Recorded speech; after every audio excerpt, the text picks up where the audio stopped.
Eu venho de longe, eu sou do sertão. Sou Pedro, sou Paulo, Maria e João. Eu sou brasileiro, mas sou estrangeiro, lutei pela paz. Olá, entre na nossa casa. Este é o podcast Casa do Migrante, resgatando a história. Eu sou Yara Matias e estamos com o Padre Antenor Dalla Vecchia. No último episódio, nós falamos sobre a AVIM, Associação dos Voluntários de Integração do Migrante. A AVIM tinha três pilares: a educação, a assistência e a integração. Então, vamos continuar falando sobre essa associação. Olá, retomando então o tema que já viemos conversando há algum tempo, sempre tendo como base os escritos do nosso amigo Dirceu Cuti. Então, falávamos no último encontro sobre estes três pilares, né? O que a gente encontra nos registros desta associação. A questão da integração, ela era muito presente, estava muito presente, né? A questão da educação também, né? Era um tema que era muito veiculado dentro das várias atividades nesta associação de integração para os voluntários, dos voluntários para a integração do migrante, né? E também o tema da assistência, porém em menor intensidade, até porque a associação ela tinha como primazia, né, este cuidado, esta atenção particular ao tema da integração, né? A integração e a formação de pessoas, né, que tinham necessidade, na verdade, de se qualificar, né? Então, nós vemos que, com o passar do tempo, né, o tema da assistência, né, assistência social, ela se fez mais e mais presente pela grande quantidade de imigrantes desempregados, né, e porque também, na verdade, as instâncias governamentais, elas organizavam grupos e projetos, né, que procuravam dar qualificação, enfim, e de atender às necessidades mais emergenciais, né, mais presentes no cotidiano de tantas pessoas, né. Então, a AVIM surgiu aqui na cidade de São Paulo, mas com a pretensão até de estender-se em âmbito nacional, né? Tanto é verdade que, como já conversávamos anteriormente, havia grupos de jovens, de seminaristas, de leigos, né, que, com este olhar atento para o tema da migração, eles se deslocavam, né, para os locais de origem desses migrantes, né? Então, era assim, no horizonte da AVIM, estava presente, né, essa preocupação e essa pretensão, eu diria, de estender raízes, né, em âmbito nacional. Inclusive, a AVIM recebeu, mesmo antes de completar um ano de sua fundação, por parte da Diocese de Londrina, no Paraná, que era um local de muita migração interna, né? Ela recebeu uma solicitação para implantar aí um trabalho, um serviço, né, que era um pouco a intenção da AVIM, né? Ou seja, um trabalho que visaria, né, que tinha a intenção de ajudar para que essas pessoas que iam chegando pudessem se integrar nessa nova sociedade, mas especialmente do ponto de vista da educação, né? Então, essa era logo no início. Depois também houve por parte na Baixada Santista, né, no Guarujá, foram longas as conversas, né, as negociações nos anos 77 e 78 com o prefeito municipal, com os vereadores, com Lions Club daquela cidade, no sentido de implantar aí uma escola, né? O que aconteceu, na verdade, no bairro, no distrito de Vicente de Carvalho, né? Foram várias turmas que se receberam esta qualificação oferecida pela Avin, né? E aqui em São Paulo, na Baixada do Glicério também, com esta intenção, né, foram organizadas 2 salas, né, para a formação destes grupos, né, que se inscreviam para a formação, né. Até a intenção da Avin era de que estas salas pudessem, com o passar do tempo, pudessem sediar aí a futura agência de empregos, né. Então era um pouco esta a preocupação. Por outro lado, também havia, assim, na esfera da comunicação, né? Havia uma preocupação muito grande, né? E a Avin lançou no ano de 76 um jornal tabloide que eu tenho aqui, que se chamava O Migrante. Eu vou mostrar para vocês, é uma relíquia, né? O Migrante, que buscava levar a sociedade à discussão sobre o tema da migração. Era um tema um pouco ausente, né? Inclusive nos meios de comunicação, né? E o jornal, o Migrante, né? Ele tinha essa finalidade. Ele iniciou com a tiragem de 7.000, né? De 7.000 exemplares, e no editorial, é o primeiro jornal que saiu no ano de 1976, né, outubro de 76, no seu editorial ele falava: a intenção da Avin, portanto, ao lançar este jornal, pretende ser o de levar ao público as várias experiências existentes neste setor da assistência aos migrantes, dando relevância ao estudo do problema, com vistas à conscientização sobre a necessidade de se programar uma filosofia de ação adequada, baseada em conhecimento de causa, fugindo aos assistencialismos medíocres e paliativos. Ou seja, havia no substrato, né, da mens, do pensamento da associação, e particularmente na sua diretoria, né, esta intenção de não fazer o atendimento aos migrantes um mero assistencialismo, né, que é um trabalho paliativo, conforme eles emitem aí o parecer no editorial, né? Então, esse jornal ele foi lançado, né, em outubro do 76, né? E ele foi até a 13ª edição, que foi no 1980. E era formada por uma equipe de voluntários, né, que se dedicava ao jornal, procurando tratar de questões mais amplas, né, não especificamente só da migração interna, mas de todos os movimentos que faziam parte, né, estavam presentes na sociedade brasileira, né?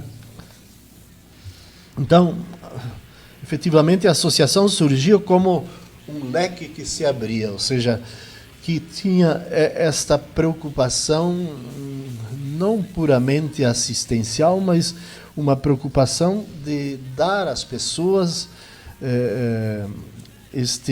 esta possibilidade, né, de terem horizontes horizontes promissores, ou seja, que pudessem ter formação, que pudessem se integrar, que pudessem estar presentes e serem, eu diria, protagonistas da própria história, né? E até em dezembro de 77 realizou-se uma assembleia extraordinária, né? Cuja finalidade foi a de adequar os estatutos ao crescimento da AVIN, porque a AVIN estava, digamos, como a gente fala na linguagem de hoje, estava bombando, né? Ou seja, né? Então formaram aí um corpo diretivo que passou a ser constituído pela diretoria executiva, pelo conselho técnico, conselho fiscal, diretor de relações públicas, diretor de promoções e diretor de patrimônio. Claro que no papel tudo vai bem, né? Mas se por um lado, né, sob o aspecto dos sujeitos da instituição, as perspectivas se abriam, né, rumo à integração dos migrantes, por outro, né, rapidamente se desenhava aí um futuro, não só da associação, mas de muitos migrantes. E o futuro da AVIN passará a ser marcado mais e mais pelo aprofundamento e consolidação da lacuna observada inicialmente em seu objetivo, a assistência. Ou seja, todos aqueles aspectos, aquelas boas intenções da formação, da qualificação, enfim, da integração, né, ele acaba quase que morrendo, né, numa única dimensão que era da assistência. Claro, são esses temas necessários, né, mas são para momentos emergenciais, não podem ser uma constante, né. Então, e em dezembro de 77, antes mesmo da oficialização da transferência da Associação para a Baixada do Glicério, que foi numa assembleia em 31 de janeiro de 78, a AVIN celebra um convênio com a Prefeitura Municipal de São Paulo. Então, havia um programa que se chamava APPS, Atendimento à População com Problemas de Subsistência, que tinha preocupação estava voltada a assistir, a acompanhar a população que vivia nos cortiços da Baixada do Glicério e no seu entorno. E, para isso, foi contratada uma assistente social, que, todavia, não tinham ainda, na sua organização, não tinham uma assistente social. Então, diante disto, houve a necessidade e a urgência de ter uma assistente social que pudesse dar um pouco a direção para este projeto, este programa, né, vinculado à prefeitura, né. Então, em julho de 78, né, foi criada também a Ronda Noturna, da qual eu fiz parte também, né, a cargo da equipe Estações, que tinha o objetivo de passar pelas estações, pelos terminais rodoviários, ferroviários, né, para recolher as pessoas que estavam, os migrantes que estavam aí, e encaminhá-los inicialmente para o CETREM. Né? CETREM era a Central de Triagem e Encaminhamento, ou seja, era, vamos dizer, a primeira acolhida das pessoas que chegavam em São Paulo e que, na verdade, estavam perdidas, né, nesta grande cidade. E assim, esta central ela encaminhava para alguns albergues, né, essas pessoas. Havia poucos albergues naquela época, né, mas, enfim, era assim que se comportavam, né, estas instituições. Veja que ainda a VIM não tinha este sistema de albergamento, ou seja, de acolhida nesse primeiro momento, né? Isso foi um processo que foi acontecendo posteriormente. Mas, claro, foi um tema que foi entrando, digamos, dentro da AVIM, né, como algo assim que foi caminhando aos poucos, né? Por quê? Porque, na verdade, a AVIM, a associação, ela não era uma associação da congregação dos escalabrinianos, né? Ela era uma associação leiga, né? Claro, tinha um padre que era o diretor, né? Mas era uma associação leiga que acabou aos poucos se hospedando nas imediações da Pia Sociedades Missionárias de São Carlos, dos padres escalabrinianos, e aí foi abrindo espaço, né? A prática do pernoite, né? A prática do pernoite foi uma prática que foi entrando aos poucos, né?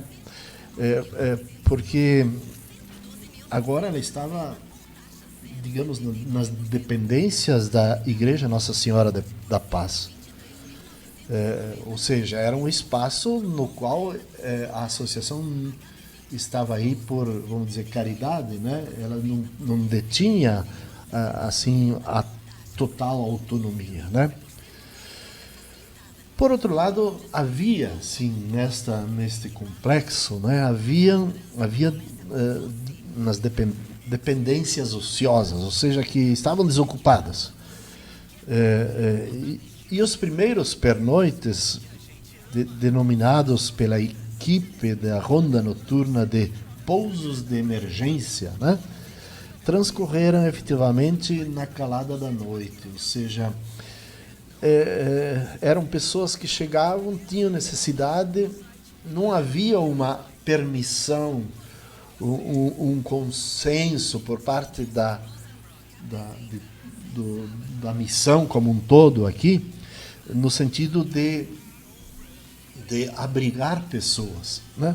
Mas denominou-se isso, pousos de emergência, né? Ou seja, a pessoa fica uma noite, né, porque está na pior, né? Então isso foi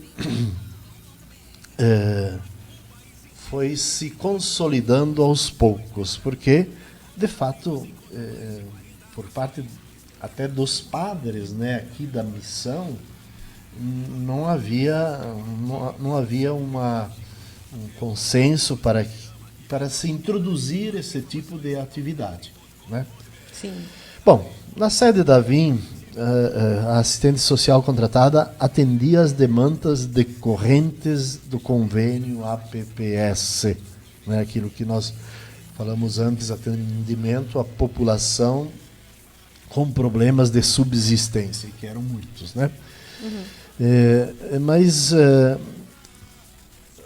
as demandas decorrentes desse serviço, principalmente as que somam com o início do serviço da Ronda Noturna, revelaram que, para alguns casos, os pousos de emergência, né, não eram suficientes. As pessoas chegavam, mas ela está na grande cidade, totalmente desinformada, muitas vezes sem saber ler, né?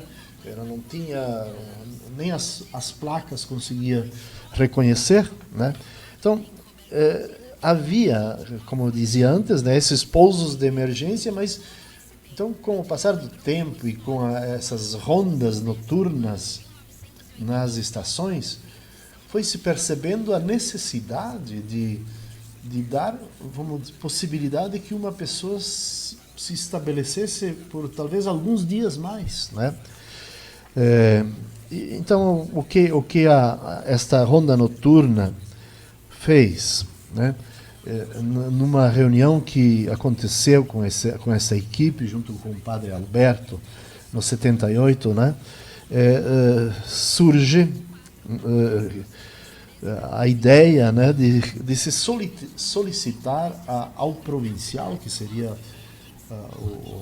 o cargo maior dentro da denominada província, né, para se instalar aí, né, já que havia muitos lugares vazios, né, se instalar aí vamos dizer, um espaço que pudesse oferecer, pelo menos esporadicamente, uma assistência, uma atenção especial a pessoas que estavam chegando.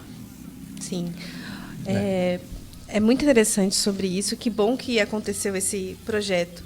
Né? Também o APPS contratou assistente social, mas a gente pode continuar falando sobre isso, do que aconteceu, com o que aconteceu com a AVIM, o que aconteceu com a Casa do Migrante, atual Casa do Migrante, dos eventos, depois dessa solicitação para o... Acredito que foi o conversou com o provincial. Com o provincial seria vamos dizer, o chefe maior da congregação da província de São Paulo, né? Sim. O qual ele abriu espaço, quer dizer, ele permitiu, e com isso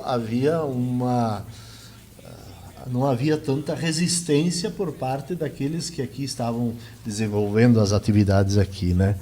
Sim, sim. Mas daí a gente, então, no próximo episódio, esperamos vocês para conversar mais sobre sobre a situação da AVIM, sobre o que o provincial, essa autorização do provincial. Agradecemos a todos vocês da presença de vocês aqui no nosso episódio. E até a próxima. Que a solidariedade nos guie sempre. Muito obrigada também, Padre, por estar aqui, por conversar com a gente. E vamos continuar no próximo episódio. Obrigada. Eu que agradeço, e que a gente possa tirar frutos, né, desta história, né, que vem marcada sempre com solavancos, né? E isso, assim é a vida da gente, né? A vida de qualquer pessoa, de qualquer migrante que saiu lá do Piauí, né, e veio para São Paulo, sempre foi uma vida muito cheia de altos e baixos, né? Mas é assim que a gente vai aprendendo, e também nas nossas organizações vamos aprendendo assim, né? Sim. Obrigado. Obrigada, Padre. Obrigada a todos, viu? Tchau, tchau. Até a próxima. Eu venho de longe, eu